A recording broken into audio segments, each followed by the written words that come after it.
ய ஏனம் வேத்தி ஹந்தாரம் யஸ்சைனம் மன்யதே ஹதம் உபௌதௌ ந விஜானீதஹ நாயம் ஹந்தி ந ஹன்யதே.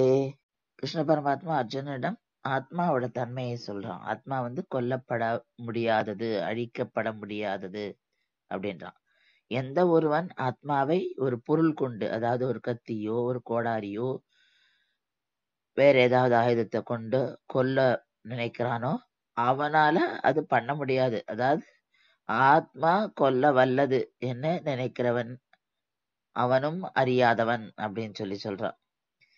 எந்த ஒருவன் ஜீவாத்மா நெருப்பாலோ கத்தியாலோ அழிக்க வல்லது என்று நினைக்கிறானோ அவனும் அறிவற்றவன்றான்.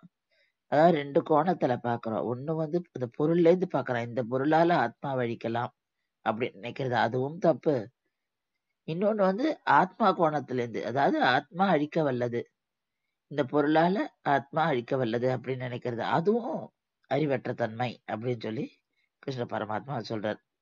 ஏன்னா ஜீவாத்மா எப்போதுமே கொல்லப்படுவதும் இல்லை, யாராலையும் கொல்லவும் முடியாது அப்படின்னு சொல்றார். எந்த பொருளும் ஜீவாத்மாவை கொல்வதில்லை, எந்த பொருளாலும் ஜீவாத்மா கொல்லப்படுவதில்லை. இந்த தத்துவத்தை தான் அர்ஜுனன் கிட்ட பகவான் கிருஷ்ணர் சொல்றார்.